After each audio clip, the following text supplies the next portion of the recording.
All right, rapid fire this week. I've been on a rough streak. So 2 weeks ago, all kinds of strange things happened.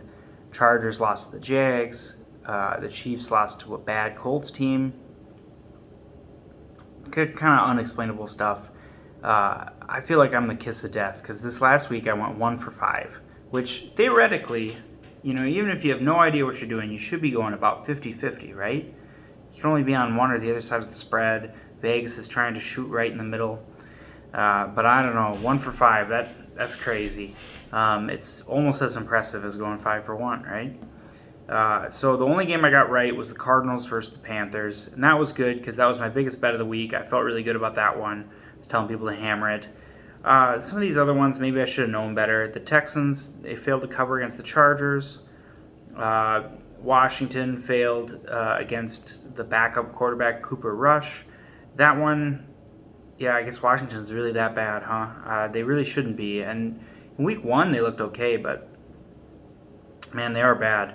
The Falcons upset the Browns, which is good for some of my other bets, but was not the way I was betting. And then the Steelers really just failed against the Jets. They started Mitch Trubisky again, inexplicably end up benching him. A couple balls don't go the right way for Kenny Pickett. So that one didn't go my way. And then Lions Seahawks. This is probably the one that's the most perplexing. The other ones I kind of understand. The Lions, granted they had a lot of injuries, but it didn't seem to stop their offense. They still scored, I think, 38 points. But they allowed the Seahawks 41 points. And I don't understand how that happens. With Geno Smith at QB and the deficiencies that Seattle team has. So football's weird, but man, for that to be like an 80-point game was really unexpected. But we move on to the next week. So I just finished watching the sorry Thursday night football game. Skipping those has been a pretty good choice so far. I think next week is like Washington versus the Bears or something like that. Something awful. So, good on you, Amazon, for picking up those Thursday night games because they've not been great. Moving on to Sunday, the first game, we're going to have another early game. No one can complain about a late scratch because everyone was complaining because they didn't get up early enough to take a game time decision player out of their lineup. I can't remember who was it.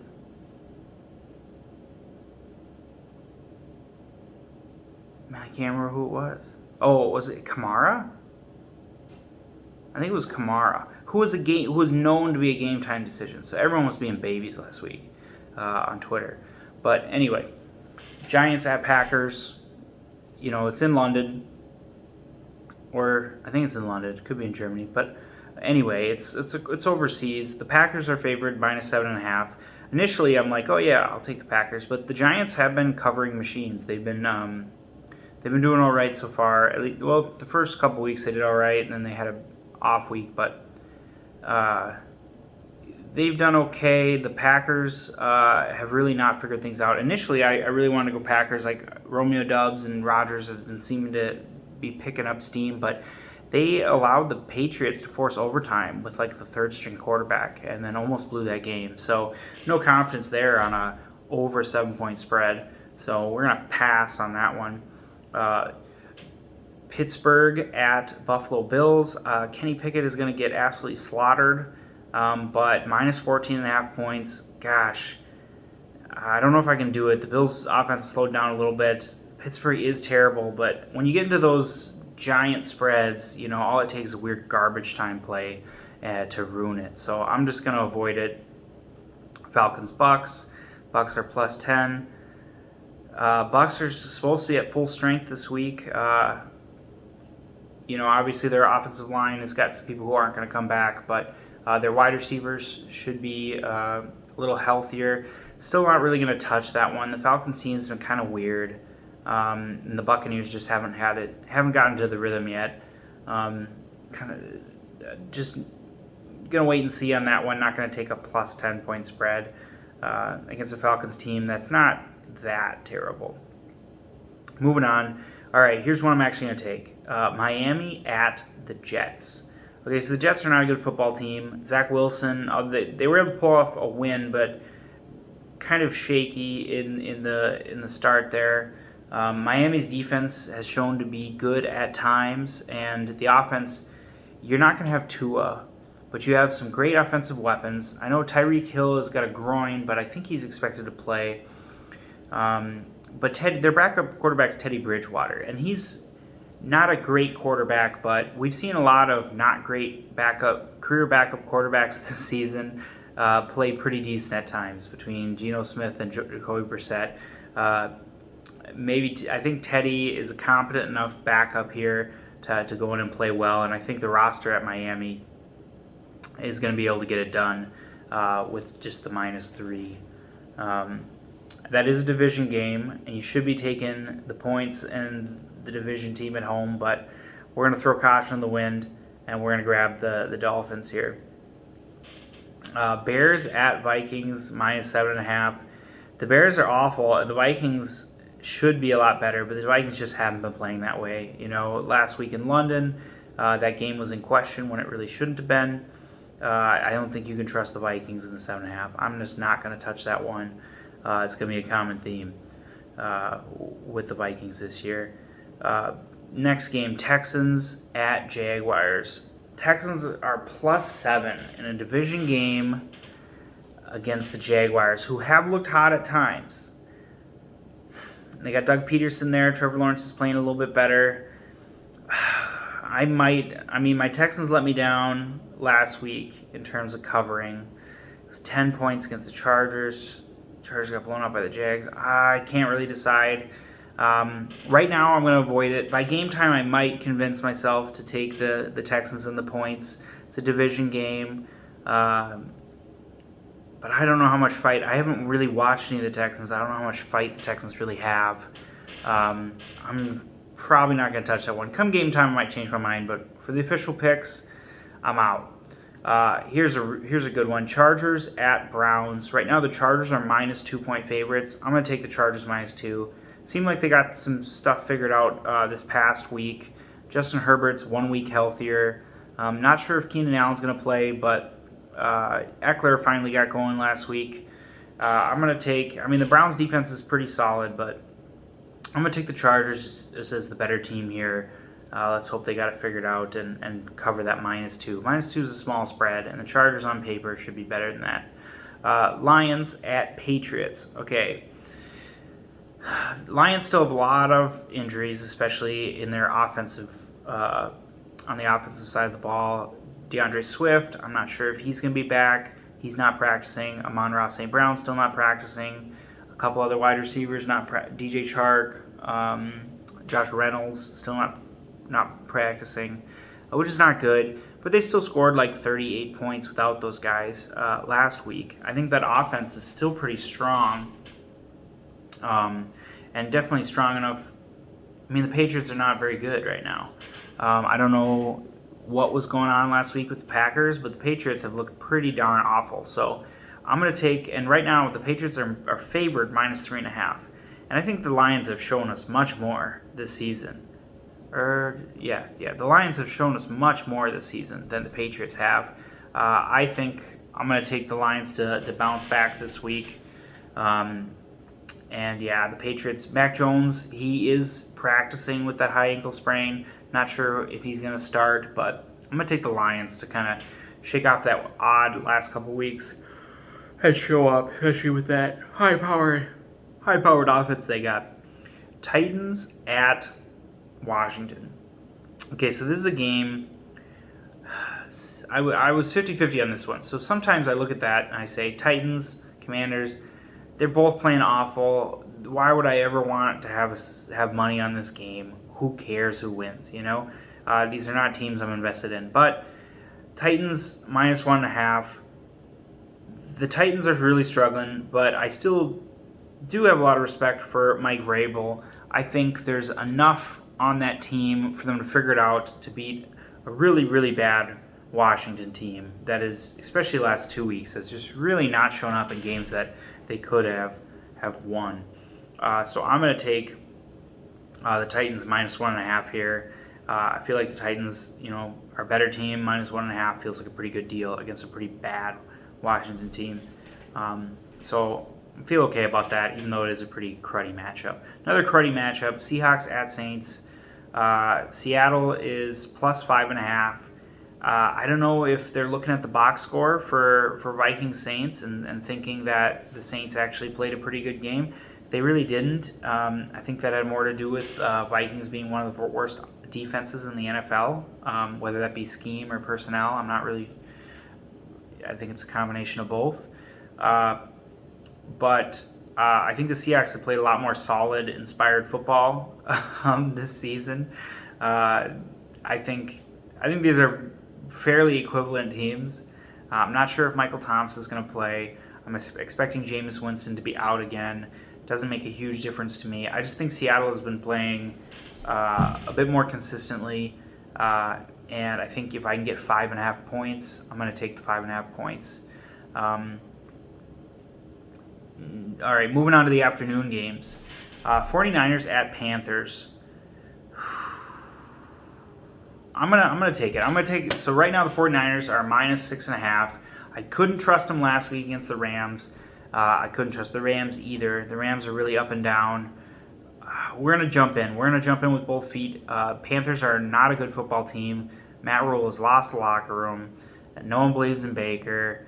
The 49ers, although they are inconsistent and difficult to trust, I'm going to take them minus that 6.5. They have a really good defense that is going to give the Panthers trouble. And their offense, the Mike Shanahan run game, another week of Jimmy Garoppolo getting all those starter snaps. They should be beating the Panthers by minus 6.5. We're gonna do it. The game I feel a little bit better about: Eagles at Cardinals. So I bought in on the Cardinals last week to kind of figure it out.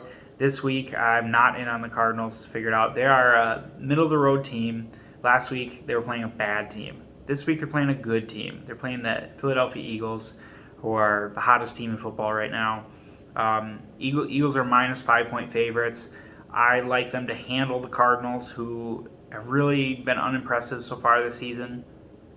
I don't expect the Cardinals to be able to run the ball very well against the Eagles. And the wide receivers for the Cardinals just really haven't shown up. So that's a lot to put on Kyler Murray's plate. And he's an up-and-down quarterback as it is.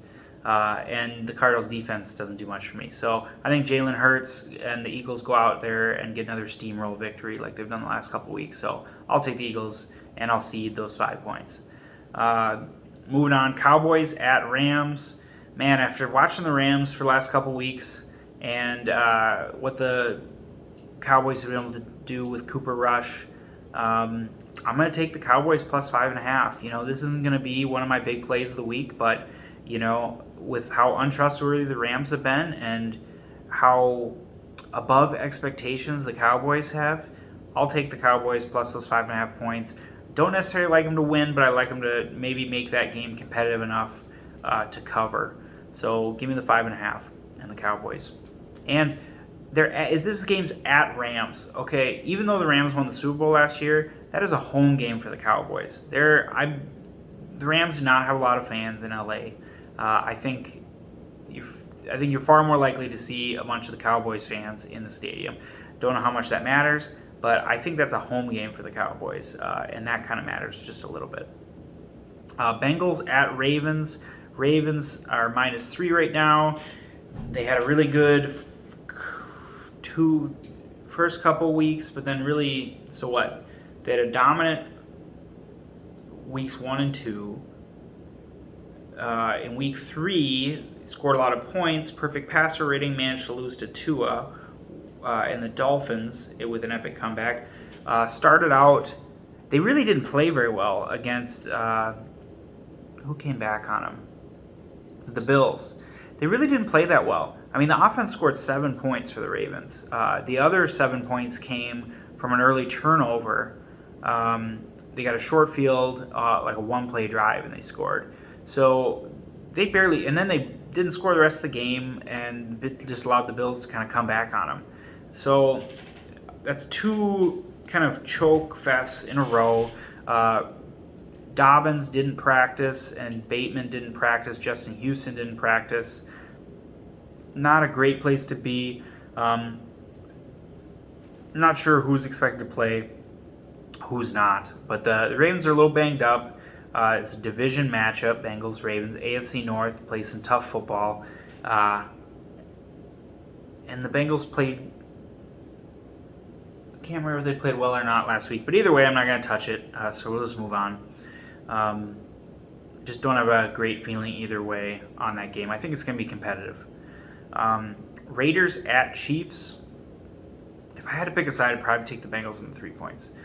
Raiders at Chiefs. Okay, so in the John Gruden era, whether the Raiders were good or the Raiders were bad, they seemed to show up and to play against the Chiefs. It was like John Gruden had that one circled on his calendar, and the Raiders were all fired up to go in and play the bad boys of the division in the AFC West. I don't think the Josh McDaniels Raiders are those Raiders. They had a good week last week, but just really have been playing below. They had a good week last week, but it was against the Broncos, who just lost Thursday Night Football. They're just bad, and the majority of the offense ran through Josh Jacobs. And I don't think against the Chiefs you're going to be able to go out and run Josh Jacobs out there and control the game that way. I think the Chiefs are a little too dangerous on offense. I think they're going to score some points. And I think it's going to go back to some dysfunction on that Raiders offense. I don't know what's going on with Derek Carr in that offense. It's just not near as good as I expected it to be. I'm going to take the Chiefs -7, even though that's a division game. Even though the Raiders on paper should be good enough to compete with these Chiefs team, and they have a history of doing so, I'm going to fade them until they've proven that they can be a decent team in the NFL this season, and I'll take the Chiefs -7. The Chiefs been a little up and down, but overall they've been pretty dang good, even without Tyreek Hill. Kelsey's been a monster, and Patrick Mahomes has done a good job making use of the rest of his receivers. And they kind of have a three-headed monster. I mean, the running backs, you got Jerick McKinnon, CEH, Clyde Edwards-Helaire, and Isaiah Pacheco. Last week it looked more like a 50-50 split between Clyde Edwards-Helaire and Isaiah Pacheco, and Isaiah Pacheco playing a lot better. So hopefully Isaiah Pacheco starts to kind of creep up and take that job. I have him in a couple fantasy leagues, so if you do, you're right there with me. But that's all I got for this week. Good luck. Hopefully my luck turns around. I'm due for it.